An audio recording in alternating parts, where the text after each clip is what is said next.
Good morning, good afternoon, good evening, ladies and gentlemen, wherever you may be in the world. Welcome to Gift of Healing TV. I'm Sara Jane, and I am delighted this evening, because it's evening for me, to be joined by Tami Folkenflik. Tami, thank you so much for joining us today. Thank you for this lovely opportunity, Sara Jane. It's quite a gift. My pleasure. Tami's going to be sharing with us Heal Chronic Pain, Hope is Here. Let me introduce you to her a little bit more fully, and then we'll let her do an even fuller introduction of herself. Tami is 57 years old. She was a computer specialist in earlier years and solidly enjoyed a customer service role. She continues to offer assistance with an expansive skill set geared towards chronic pain support and healing. She healed herself from fibromyalgia and years of trauma turned self-abuse. Insight and deep compassion to help others drives her more each day. The following tools and certifications enable Tami to intuitively guide sessions: comprehensive Pilates training, yoga, Reiki levels 1, 2, and 3, global healing, Akashic records and advanced Akashic records, crystal healing. Using these modalities intuitively, trauma will be rewritten into a positive new tapestry for the present time and into the future. Tami loves paddleboarding and communing with nature. She is open to learning and is continually educating herself through self-work and learning from others. Tami, welcome to the program, and thank you so much for joining us today. Please share a little of your story and how you come to do what you do. Okay, thank you very much. And again, I'm very grateful for the opportunity to be here with you today. So I learned early on in my life that I had no self-worth and no self-esteem. So that led to an incredible number of car accidents in the double digits. Part of that obviously made me quite depressed, quite angry. Some of the resulting things that happened through those accidents was bilateral TMJ surgery that I had 2 times. I had herniations in my neck, the fibromyalgia you mentioned. Narcolepsy was diagnosed during that same period of time. I suffered from migraines. So it was just an overwhelming array of symptoms that I, in some way, brought on myself because I kind of embraced the victimhood and then turned it to self-abuse. Now, it's not a path I recommend any longer. However, it was my journey. I needed to experience all of these things to be the powerhouse that I am today. I was ensconced in limiting beliefs, which I no longer have. And what really was the catalyst for me healing myself was a number of deaths. I had like 4 deaths over about a 13-month period.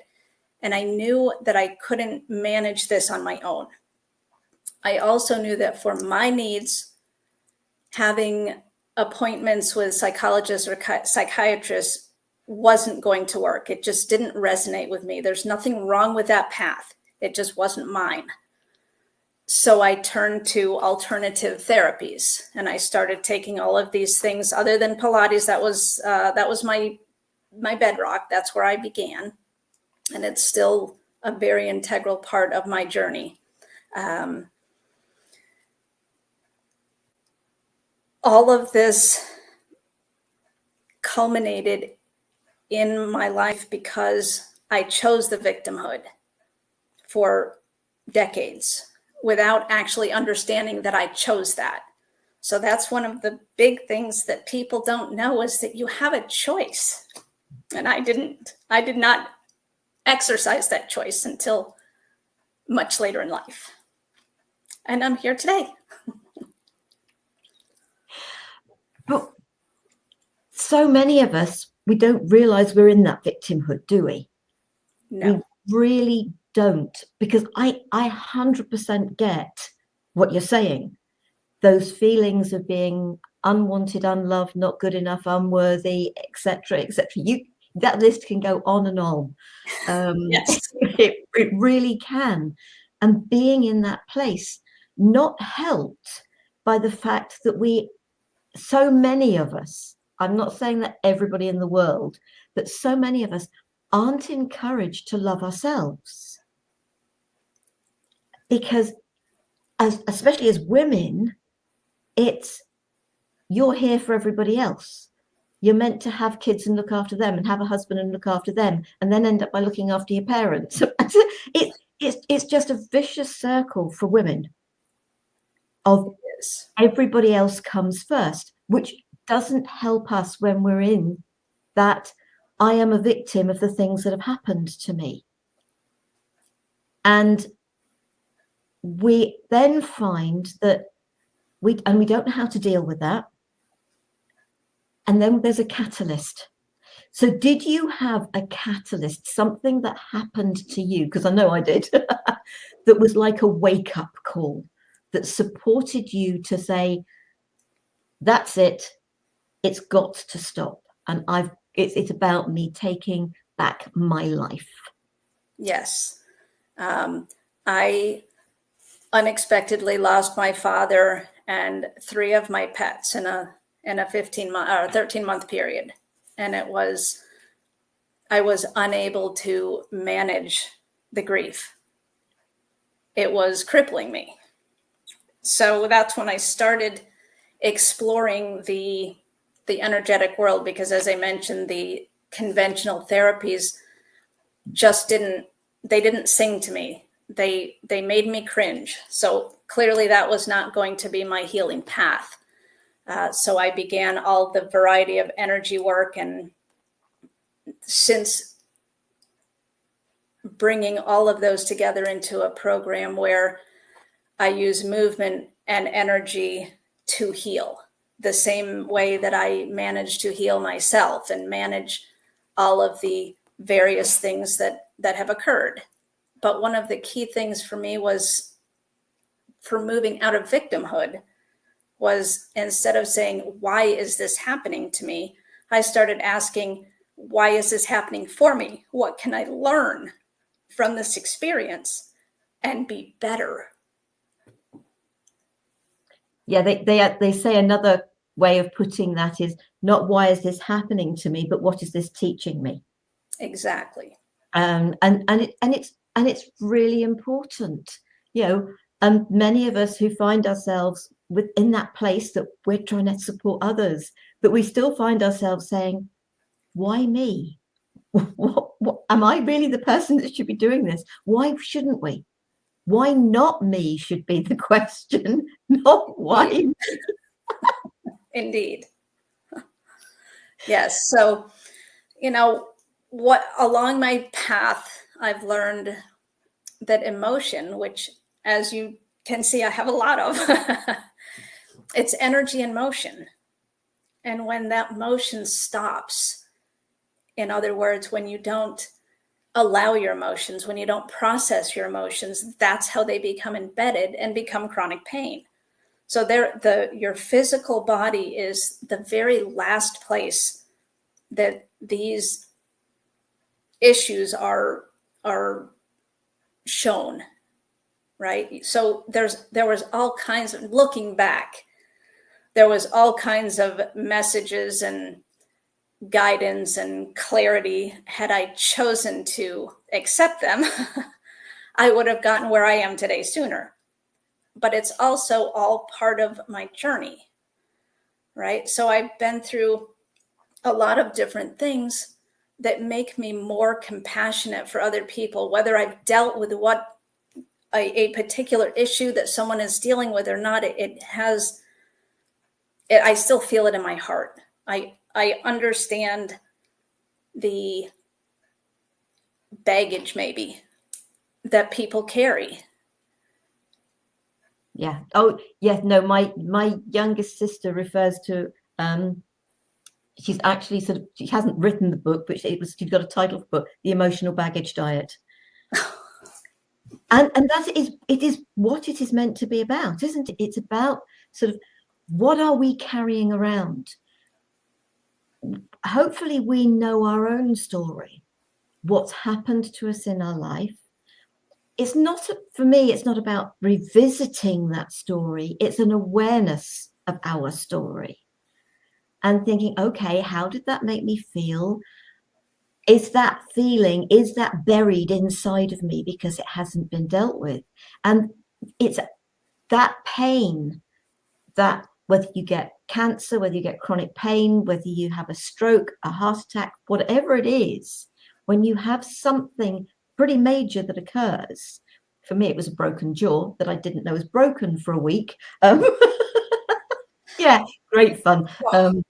Not, but I wouldn't change it for the world, because the 6 months of pain and sleepless night that came with it were that wake-up call for me. So what you're sort of talking about is, yes, there are hints along the way, but if we don't hear the hints or we choose to ignore them, and then it's right, we're going to hit you with something hard because you've got to listen. Yes. And sometimes it's simply that we aren't ready. I mean, it took me double-digit car accidents and a lot of other, and by the way, I was not at fault in any of them. So it's not like I have just bad driving skills that I could blame it on. It wasn't that. It was, the universe saying, wake up, stay present. But I clearly was not ready for quite a long time to actually be present in my life, because I didn't love myself. I didn't believe I had any worth that I could offer things to other people, because I accepted that belief system when I was a very small girl.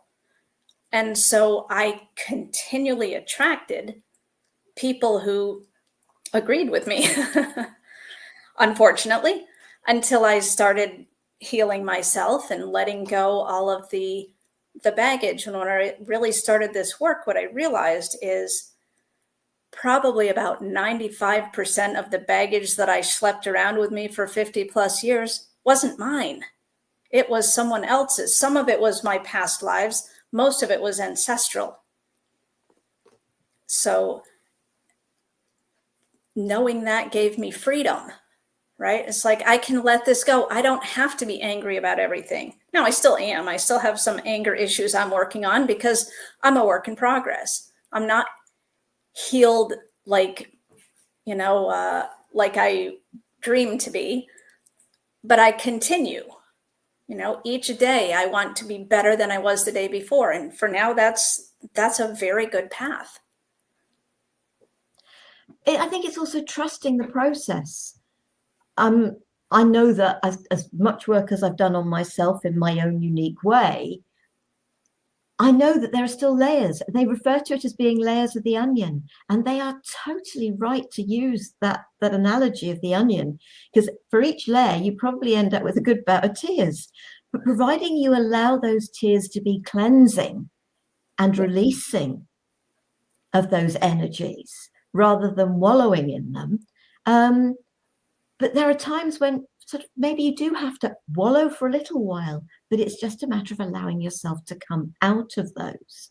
So you've said that the Akashic records, obviously that's going to be very much, that's what's sort of shared about the ancestral sort of the lines of, and we can heal the ancestral lines by healing ourselves and taking that energy back, and we move it forward through the generations to follow as well.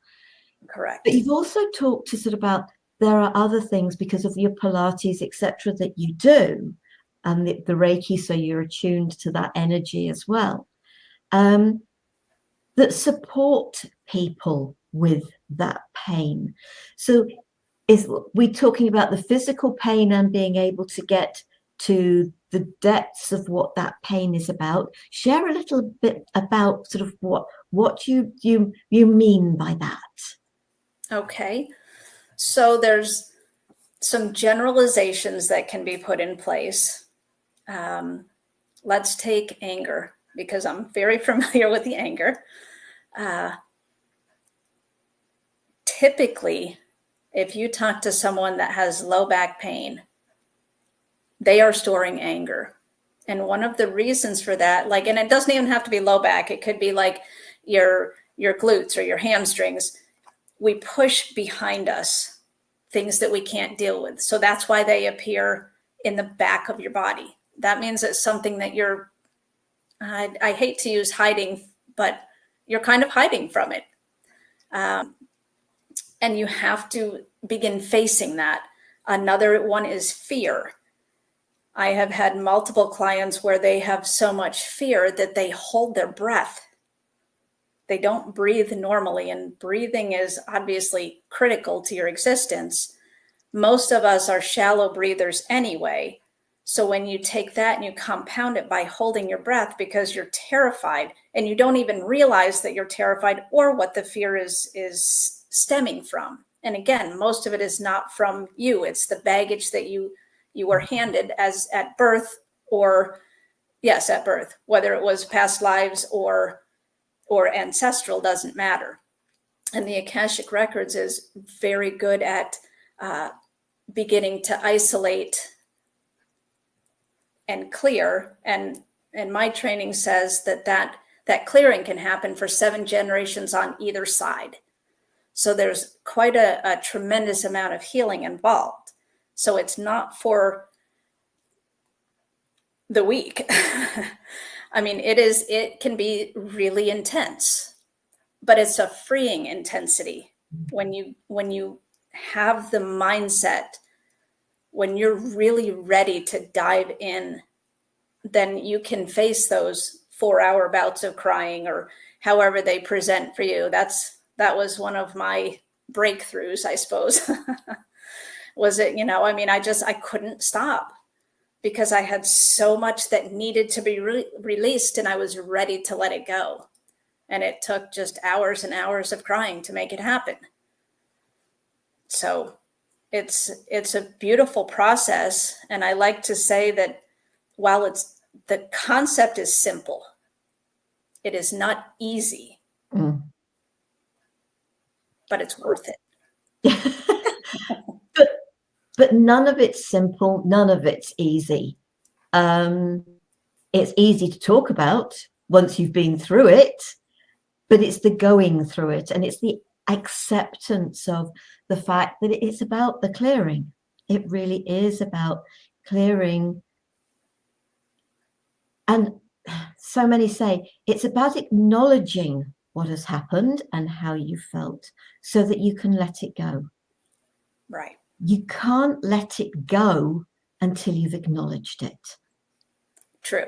And I love to think of crying as sort of clearing the windows of your soul so that you can actually then see more clearly. Yes, my windows were filthy. Yeah, I'm pretty certain mine were too. So you've talked about breathing and the fact that actually, yes, I know most of the time I'm a very shallow breather, but actually because of the energies that I work with, I also know I do some really deep breathing. But is there anything, because the pain, and I've heard this said before about sort of pain you can be helped through things with breathing. So is there a little something that sort of people could potentially sort of do to sort of help themselves?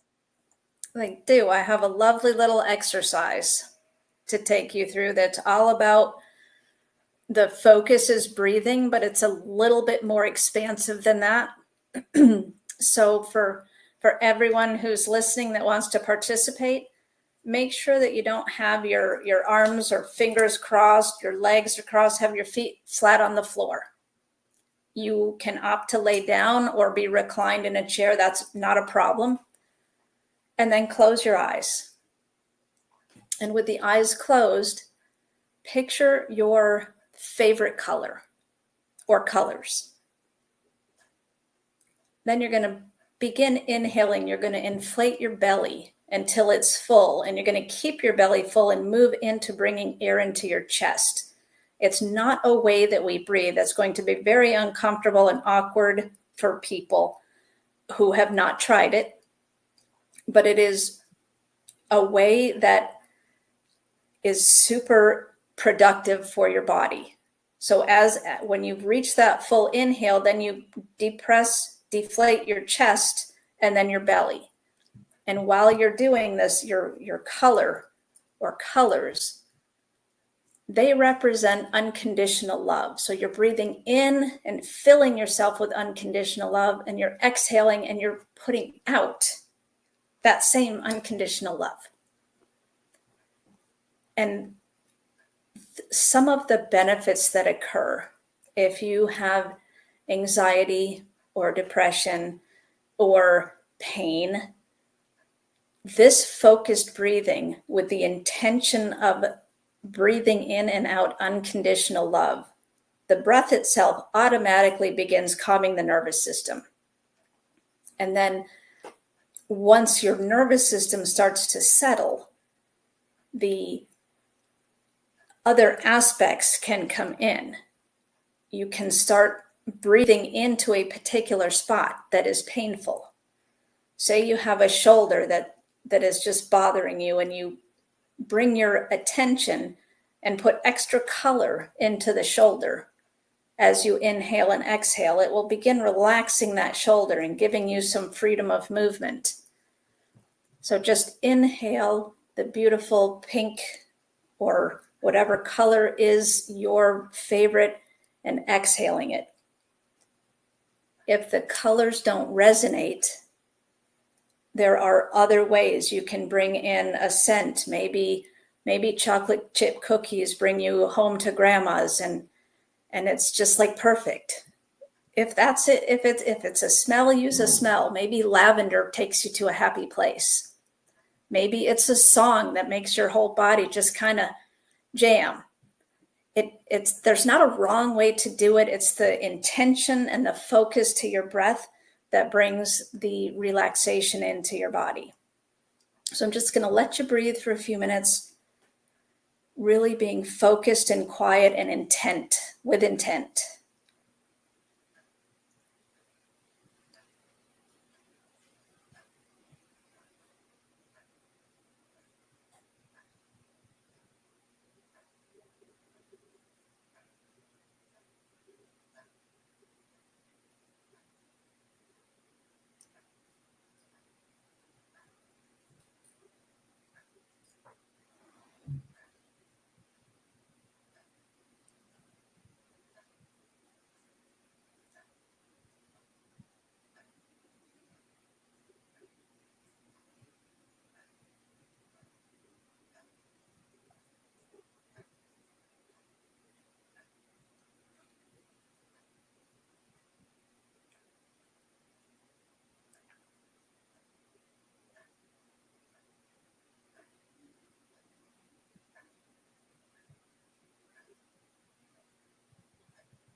Should anyone be experiencing dizziness, that's an indication of how shallow you breathe and how much you're flooding your body with that healing oxygen.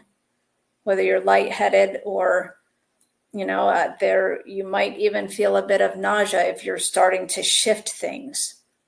So don't be alarmed by that, but allow it, embrace it, and then let it go.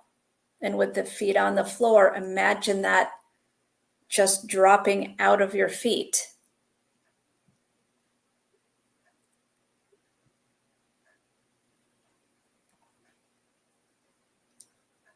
And the beauty of this particular breathing style, you don't have to have your eyes closed. You can do it in a meeting. If you're in a meeting and you're like having trouble staying awake, it can also invigorate you, this type of breathing.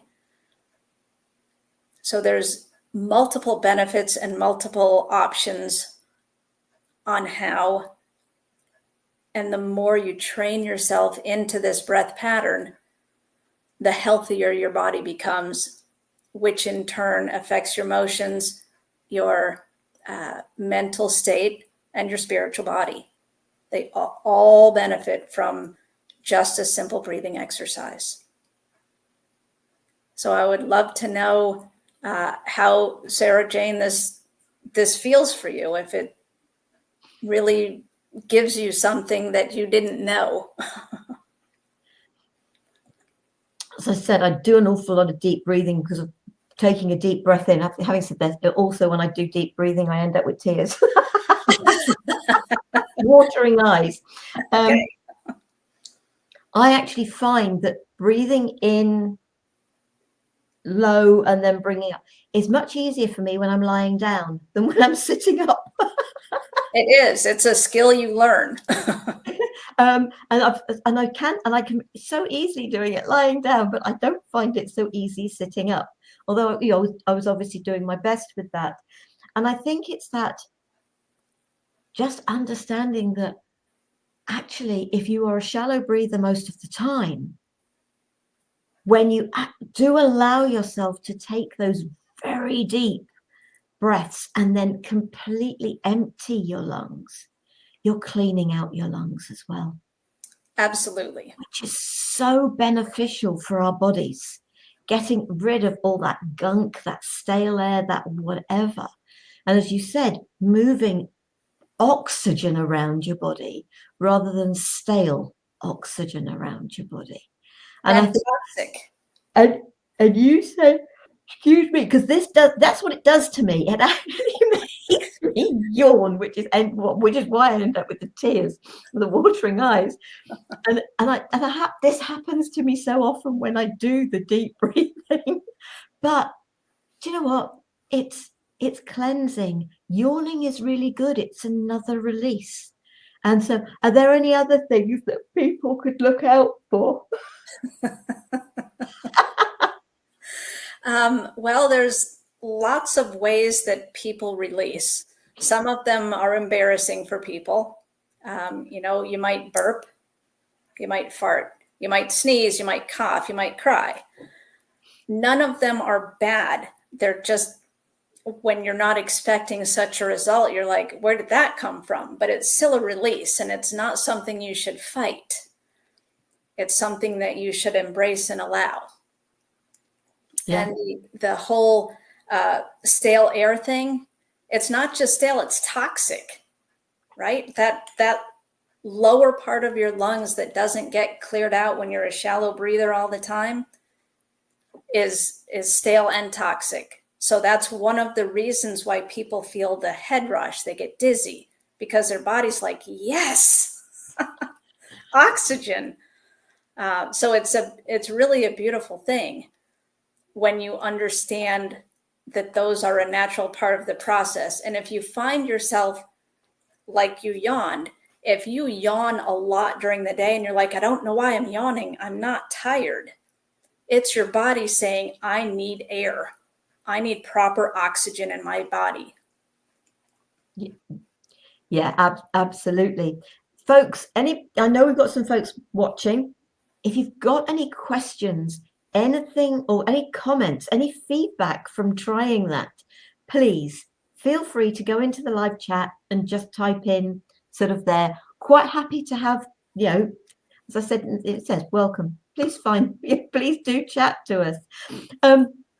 So thank you for sharing that, because yes, there's no two ways about the fact that find things that work for you, try them, experiencing them, give them a chance. But yes, if we can clear out, as you said, it's toxic what can end up in the bottom of our lungs. And so the more of that we do, you've really set me off yawning now. And I don't tend to yawn through my programs. But it's that effective. Absolutely. But I know this happens to me. Yes. So it's just doing to me what happens anyway. So, Yes. but so obviously the breathing is something that you find very effective, but you've also talked about movement. So is this where the Pilates and the yoga comes in? Yes. So over the years, I've learned to blend the modalities.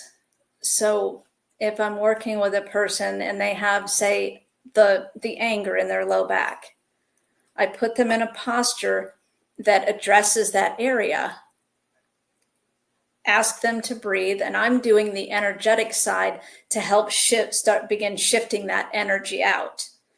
So it can be very intense, right? Someone might start just bawling, the sobbing. It's a good thing. It's a really good thing. And, understanding that it is a good thing, and that, part of what I bring to the table is a safe container, right? I bring that loving space without judgment. I don't care why you're where you are. I just want to be, if you choose this type of work and you choose to work with me, I want to be the support system that allows that. And, so there's a trust factor involved for sure, because I am going to learn things about you that you might not even know. And then I will share, what you need to know will be shared. If you don't need to know and the energy can just go, then it will just go. But sometimes there is a hook, maybe, that will keep coming back. I actually like to compare it to a rubber band, right? So you start stretching the rubber band, right? And it's much like breathing. You start breathing for the first time and you're, really intentionally breathing. And that expands the rubber band. But if you go too far, too fast, you're going to snap back. Or worse yet, the band is going to break. So that's not how I want to handle my sessions, right? So I'm very intuitive, and that allows me to ensure that the individual doesn't exceed their ability to process whatever emotions are coming through. I will cut them, okay, you need to come down out of the position. You need to, curl up in a ball and cry, whatever my intuition says is how I will guide you. And that is the only way I know how to do it. And that's exactly right. It's, when I work with people, I get to the stage where I'm thinking, we've done enough. If I take it try and push it any further, I can actually send this person backwards. Right. And they're going to be in a worse state than when they came to me. And so it's trusting that, and it's so important to find people that can support you when you are ready. Exactly. It's not, at the end of the day, we are where we are doing what we do because we are ready. And we've worked on ourselves, and we know that we can support in our own unique ways. That goes for so many people. And I love the fact that people like yourself are prepared to sort of come on and share that you have another way to work with things. And it is really important that we help people. I refer to it as being the inner child, the hurt, the pain, and the trauma of early years. You're working sort of with that, but also with ancestral sort of, but we are all working for the same end. It's helping people to heal themselves. Right. We are here to support that process, offer tools that can awaken that self-healing within you. And that's the important thing, isn't it? Is that people are ready, because if we push them beyond that, if they're not ready for that next step, then we're not actually helping them at all. No, that's correct. And I had an experience with part of my journey where that did happen to me, where I was pushed outside of where I was ready to go. So I am very familiar with how it feels. So I'm maybe sometimes a little bit cautious in the other direction, because I never want anyone to go through what I went through. It was horrible. I mean, I still got there in the end, but a much gentler approach would have served my journey better. So, you know, my experience didn't fall under that intuitive realm. I knew she was pushing me outside of my realm, but I also was really new. So I didn't have the gumption to say, back off. Now I would not have that problem. But at the time, you know, I was still in the, you know, I'm not worthy. Yeah. I don't love myself. I don't have any respect or self-esteem. So I got steamrolled. And I simply cannot do that to someone else. But I think that's what's so lovely about our journeys, isn't it? Because there are things that have happened to us on our journey, and understandings we come to that means that we can support people in a much more loving, caring, considerate, intuitive, understanding way. Yes. That same thing doesn't occur. And not that I've actually had anybody ever do it, because I work eyes closed and do work very differently to yourself. But I've said to people, obviously, because I'm working with my eyes closed, I'm standing relatively close enough. I said, if you get to the stage where you feel that you can't take anymore, will you please just put your hand out, touch me, stop me, and I will stop. It hasn't been necessary, but it's giving people that permission. I would use power. Yes. Right? It's a way that we empower people when we offer that. It's like, this is your journey. It's not mine. Yeah. And while it may be similar, there's going to be differences. And what is super traumatic to me, you may be like, whatever. But then something that you go, whatever, you know, is like overwhelming. Something that doesn't hit my radar could crumble somebody else. That's just how trauma works. Yeah. So being open-minded, non-judgmental, because you don't know. And yes, I do learn a lot of information through the work, but it's not information I'm doing anything with other than supporting the person. And it also is one of the things that says, you know what, this is the end. This is the end of what we're doing now, because you've reached your limit. Yeah. Right. And then, you know, just focusing on the breathing or whatever. Usually it's the breathing, because that's just such a core part of healing from where I come from. So, you know, just coming out of a position and, you know, letting the tears flow, or, you know, some people even like laugh. Laughter is something, you know, I'm sure you've heard people laugh inappropriately. It's a release. It's not that they find something humorous, or they use humor to, that's their defense, is humor. And I've used a lot of that as well. So I recognize it when I see it. I have seen sort of all the humor, and I've seen the tears. In fact, I'm one of those people when one of my clients starts to cry, it's just like I'm standing there with a great big grin on my face, and here's a tissue. Carry on. I am so pleased for you. Yeah. But I know I'm coming from that place of caring, Yes. of support.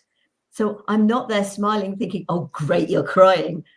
Not in that way, but I am thinking, "Oh, great, you're crying. You're releasing. You're cleansing." Yes. And it's, yes, it's how you say the words. It's not the words you get, because it can sound awful.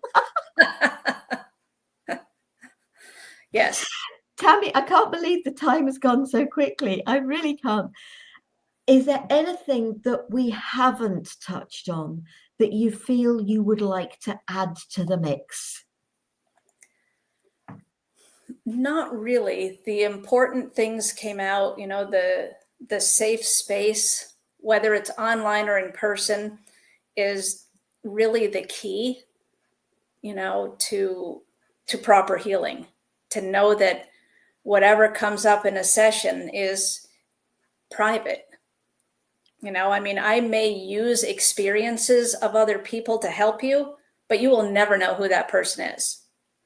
I try even to keep gender out of it. I say my client, my student, because it's not necessary. But if I can offer a story that someone else went through that brings clarity or support or hope even to someone, then I have no problem doing that. Because when you don't have hope, and I've been there, I didn't have hope. It is a game changer. It is altered all aspects of your life when you bring that hope back in. So that's what I aim to do, is bring hope back into people who suffer from chronic pain. Thank you very much for giving me this opportunity. Oh, seriously, it's been a pleasure, and thank you for sharing. I'm going to put your website up there, TamiFolkenflik.com. Yes. And it's actually up there. If you're watching this on YouTube, if you click on the information underneath the video, there's a link to Tami's. If you're feeling drawn to connect with her, please do. It's why we share these programs, not as a sales pitch, but as there is so much out there that can support you. Anything said here today resonates. Let it speak to you. It's really important. So Tami, thank you so very much for coming on and sharing with us. It's been a real pleasure. And when we first connected, because we haven't been connected that long, but things just sort of flowed, and it just felt so right to invite you to come and join us on the program. So thank you for sharing. And I know you share from the heart, because I could feel those energies to start with. I really could. So thank you so much for that. Oh, and sort of Karen sort of says, thank you so much. So lovely to know that I know some people have been there, but thank you so much, folks. Next week, we have a today's conversation, and we're carrying on with the healing theme, actually, healing yourself and our world through ending manipulation. I think that's going to be our guest is Eileen Dillon. So there's going to be 4 of us having this conversation sort of next week. So I hope that you'll consider joining us for that. Tami, thank you. Thank you, folks, for those of you who've been watching us live, that watch the program. Join us on Gift of Healing TV in the future. We'd love to see you. Take care. Be safe. Stay well. Namaste, sweet souls. Bye. Bye-bye.